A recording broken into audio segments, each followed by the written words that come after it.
Good morning, everybody. Chief Wingert, the Chief of the Paradise Valley Police Department. I'm happy today to be here with our special guest as we celebrate Elder Abuse Awareness Day on June 15th. We've invited our community partners, Julie Schoen and Alexis Calleros from the National Center on Elder Abuse, and they're going to discuss ways to improve the national response to elder abuse. Welcome aboard, ladies. Thanks for coming and joining us today. Thank you for having us.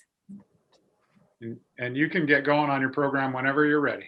Okay, then Alexis is going to share the screen and we're going to get started. So First, I just want to thank Stephen for inviting us. Stephen has been such a rock star for us with the National Center on Elder Abuse. He has helped us in so many ways, and he's talked about this group for a long time. So I feel very privileged to be here and to be able to have this time with you. Alexis and I know that we're not going to be able to tell you everything about elder abuse that you've ever wanted to know in 15-20 minutes, but we do hope that as community leaders, people who are involved, that you will be the conduit to educate others, build awareness, and really get involved with this very prevalent social justice issue. Because one thing we all have in common here today is we're all aging. And we all want to age and live in a community that's free of abuse and that we can all age in with dignity and respect. So Alexis, do you have anything to add to that before we get into the whole slides? No, you pretty much summed it up. I'm excited to be talking to you about all of our resources and tips and signs about the basics of elder abuse today. Very good. All right. Well, we're going to do a brief commercial about the National Center on Elder Abuse, just so you'll know that we exist and that we're here to serve you. So the National Center on Elder Abuse is one of 26 resource centers that's funded by a grant from the Administration on Community Living at the federal government. And it's a competitive process. It is a grant that we have. And you'll notice the logo for the Keck School of Medicine of USC. Well, that's because we were awarded the grant here at USC. So we house the National Center on Elder Abuse. And it is our goal to improve the national response to elder abuse, neglect, and exploitation. And we do that by educational forums like this. We have a lot of research that's going on that we like to share with the community and all national policy that's happening. We are not a hotline or a reporting entity. If you're in Arizona and you say, oh, I need to report this elder abuse, you could contact us and say, where do I report? And we would get you to the nearest reporting agency, Adult Protective Services, law enforcement, that which is most appropriate for the situation. But what we're here to do is support the whole country in all the different types of abuse and let people know what's being done and how they can assist in that process. Okay. Right. Okay, so we wanted to start with a few questions on that we'd like you to consider throughout the presentation and leaving here today. So the first being, how often are you hearing people allege elder abuse in your community? And what scenarios are you hearing about most frequently? So we'll give you a few seconds to kind of type in the chat if you want some responses you might have. They could be a simple yes or no, or a lot, or a little. So we'll let you do that. If you haven't heard about elder abuse in your community, know that only 1 in 24 cases are actually reported, and 1 in 10 Americans age 60 plus experience a form of abuse every year. So it is quite a prominent issue.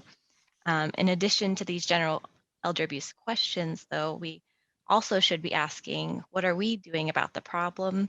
And more importantly, what community resources are available to address and prevent elder abuse? So for those last 2 questions, you don't have to have an immediate answer to. We'll be guiding you through the layers of elder abuse, including some identifying components.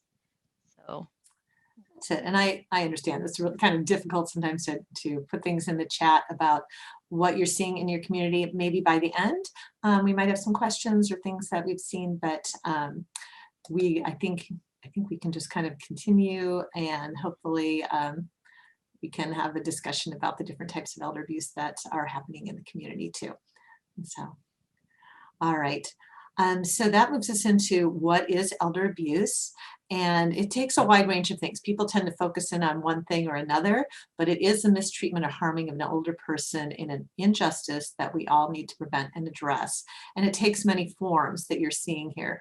Alexis is going to we're going to go through those forms in a little bit more detail later on, but it's not just financial abuse. It's not just physical abuse. It has a whole layered complexity that makes these types of crimes very difficult to investigate and to resolve. And we do believe it's very widely underdetected and underreported for a variety of reasons, oftentimes just with the person being too embarrassed or fearing that they'll lose their independence if they do report these crimes. So we have to just be vigilant on being able to be there and to support people who are going through this. And it happens when people feel disconnected, which during COVID, we know as people have been physically distanced from others, they become socially isolated. And that's the major risk factor for elder abuse. So I know many of you are community leaders. And so on the next slide, we have we just want to promote some of the resources we have for you in many different languages that you can access from our website. You can just download and send out to any of your constituents that you would like.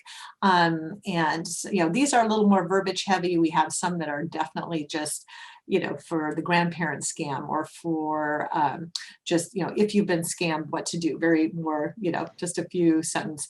But these give a lot of information, and we do have things available in 6 different languages. So with that, we'll let Alexis kind of walk you through the types of elder abuse. Sounds good. So here are the following types of abuse that are commonly accepted as the major categories of elder abuse.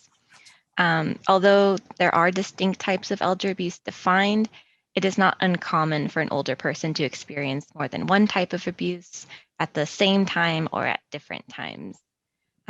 So starting with physical abuse, it is a use of force used to threaten or physically injure an older person.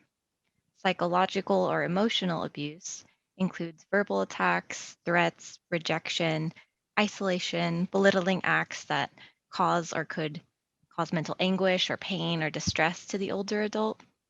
And then financial abuse involves theft, fraud, misuse of neglect of authority, use of undue influence as a lever to gain control over an older person's money or property and assets. And sexual abuse is the sexual contact that is forced, tricked, threatened, or otherwise coerced upon the older adult. And that includes anyone who is unable to grant consent. And neglect is the failure or refusal to provide an older adult's safety and physical or emotional needs. So, Julie, do you want to go over emotional and behavioral signs of abuse? Yeah, people always ask us, well, I visit my loved one, or I go into nursing homes from time to time. We work a lot with the long-term care ombudsman. And they say, well, how would I know? What would I look for? Well, emotional abuse is very difficult. It's, more subtle than something like a bruise or something more obvious. But if you knew someone who is very outgoing and, kind of this vibrant personality, and now suddenly they're very withdrawn, maybe something's happened to them. Maybe they, gave money to a scammer and they're just embarrassed and they are shutting down and they don't want to talk about it. So if we see those unusual changes in behavior, increased fear or anxiety. It's often reported in nursing homes that a person who maybe not be verbal in a nursing home can still express fear or anxiety if the perpetrator walks into their room. And they're afraid of them, and people can sense that and pick that up, and that can be something that then can be looked into further.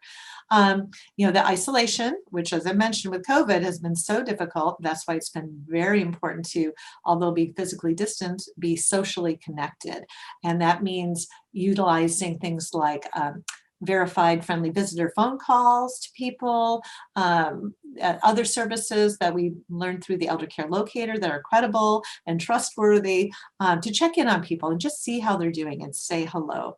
That makes all the difference to somebody's well-being. And then just that withdrawal from normal activities, which again has been difficult during this time. And so we do anticipate that elder abuse well, we do know that elder abuse has increased during this time period. And then there are some more overt signs of physical abuse that Alexis will walk you through. Yeah, so physical signs, like other signs of abuse, they're easier to identify if you know what to look for.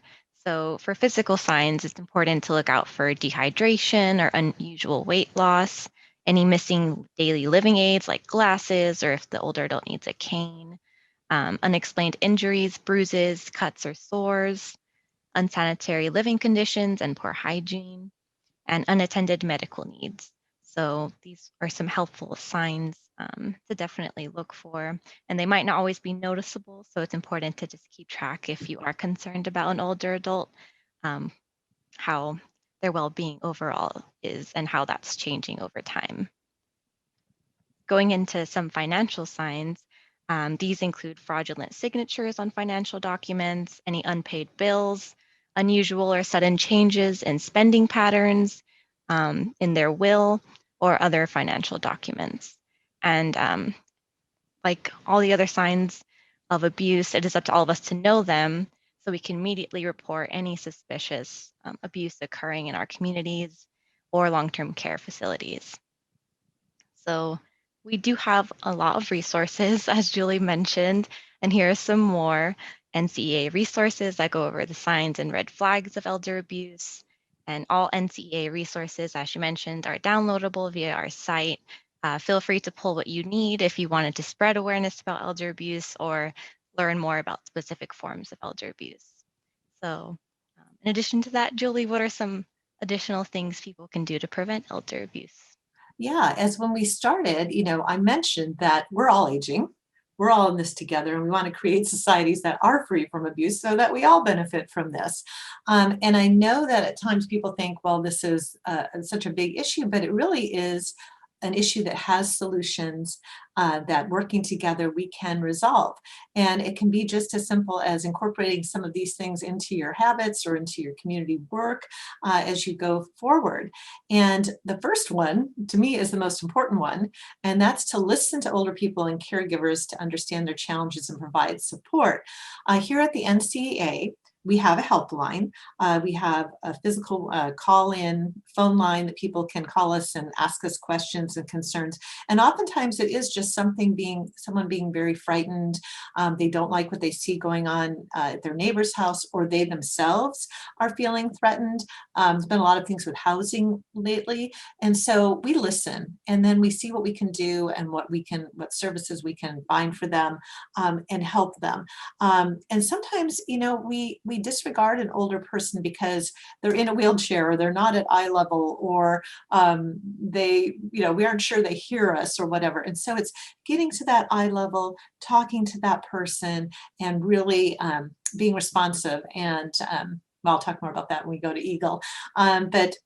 And then it's educating one another about the signs of abuse. So when you're talking to somebody, and this comes up in cocktail conversation all the time, somebody talks about their relative that was, gave money to a scammer, or, they were not treated well in a facility. So we talk about, then you can say, oh, did you know there's a National Center on Elder Abuse? And there are ways that we can help prevent this.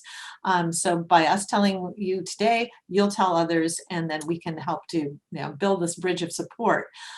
We want people definitely to report suspected abuse or neglect as soon as possible. Sometimes people are frustrated by that, but we try to find them the right course for someone to listen and take action on their case.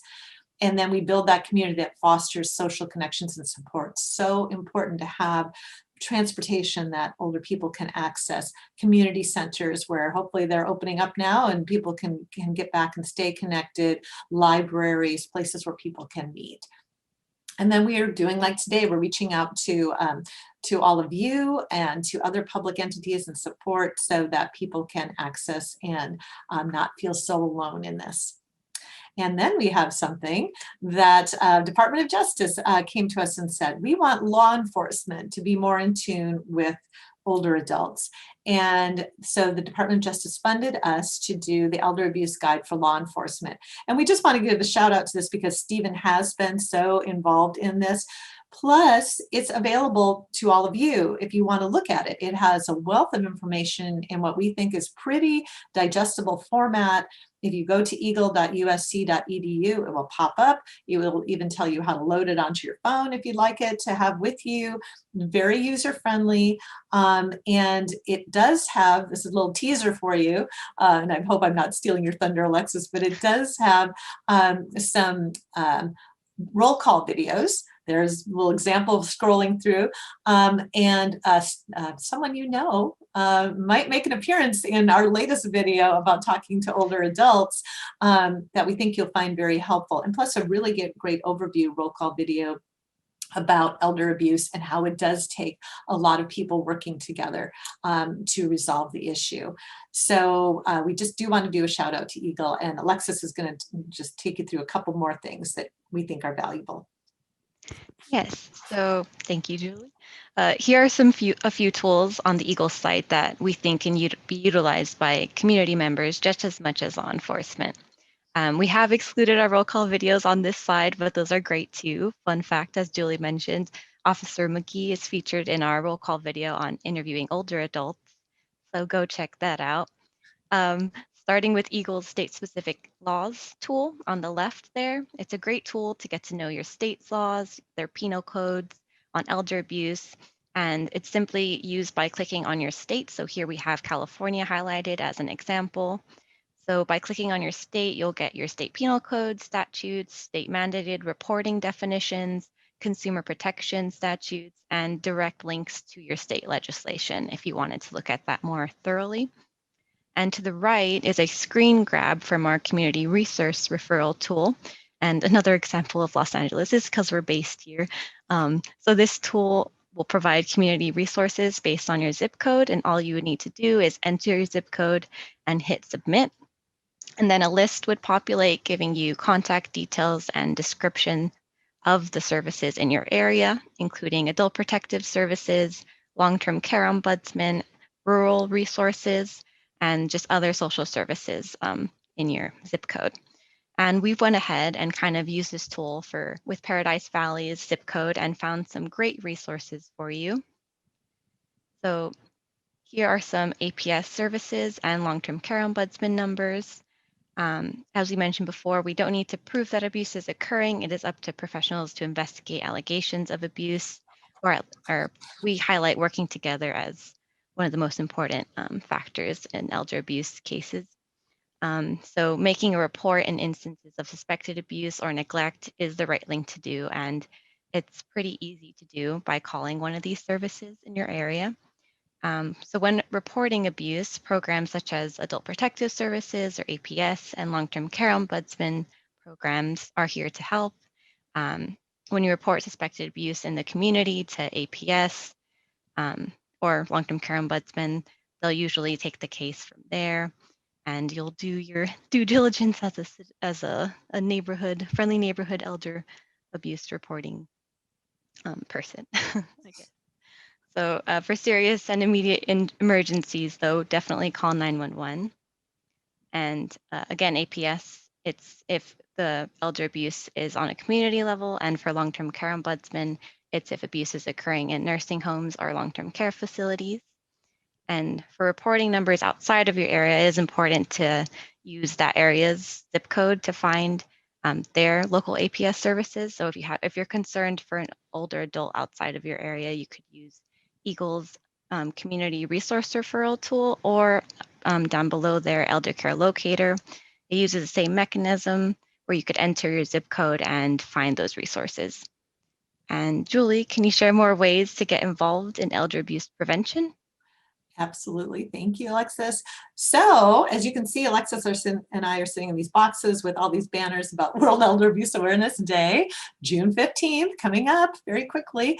But it's certainly not too late to get involved. This is a great way that we engage communities around the world. It truly is World Elder Abuse Awareness Day. We work with Australia quite closely. They have some real innovations. Canada, the UK, India, their elder abuse looks a little different. They take it to a level of just disrespect. They're pretty serious about their elder abuse issues and how they handle them, and many other countries also. So we work around the globe and share ideas, and we want you to feel like you can participate too. So there's a link there that leads to all types of information, tools, toolkits, downloadable. You can use the logo that you see here, and you can put it on your signature page. You can do all kinds of events. We have a WeAd walker tracker. So it's a virtual walk that you can sign up for and have your smartphone or watch linked into, and then all these steps are contributing to just building awareness, kind of a fun activity. Sometimes I wonder, well, what does that do? Well, it gets people engaged and gets them talking, and why are they involved with this major social justice issue? So what the next slide shows that we have just this 615 challenge. And of course, it's because it's June 15th, the 615 challenge, which is very easy to do. And we hope that you'll pick up and carry on. And if you have activities, Arizona does have activities. I believe you're already on our World Elder Abuse Awareness Day map, where each state contributes to activities that are going on in their area. It gets posted on our map, and then that turns the state purple. I think Arizona is already up there with some activities. But if you want to join in and post, you can post to the site, and we'll recognize your activity. And then you can participate in this challenge by, just listing 6 facts about elder abuse everyone should know. Hopefully you got a lot of those today, but I know this went fast. But you could share one thing you can do to prevent elder abuse, and maybe just staying connected with an older adult that you know or have gotten out of touch with. And then tag 5 people to participate in this challenge with social media and LinkedIn and Instagram, Facebook, whatever. It's very easy to do that. So we just want you to, if you're very interested now that we've talked to you about this, we'd love it if you got involved with WeAd. Let's see, and the next is just our information so that you can get a hold of us. So you'll see all the EGLE information again, and then there's the National Center on Elder Abuse with our 800 line, our helpline, email, and that's answered by mainly Alexis and I, and then our website. And we want to thank everyone for their time this morning. We know you've got a lot going on. So I'll turn it back over to Peter. Okay. Well, thank you so much. That was a great presentation. If there's questions from the community, certainly you can either A, raise your hand, or B, put it into the chat screen, and we'll get those questions answered. I do have a couple of dignitaries here today, and I wanted to recognize them and allow them to introduce themselves. First is Mayor Jerry Bian-Wilner. Mayor, welcome. Good morning. Good morning. Thank you, Chief. Welcome, Julie and Alexis. Thank you for the presentation. I certainly learned a lot, and thank you, Officer McGee, also for always helping to put this together and getting great information in front of us.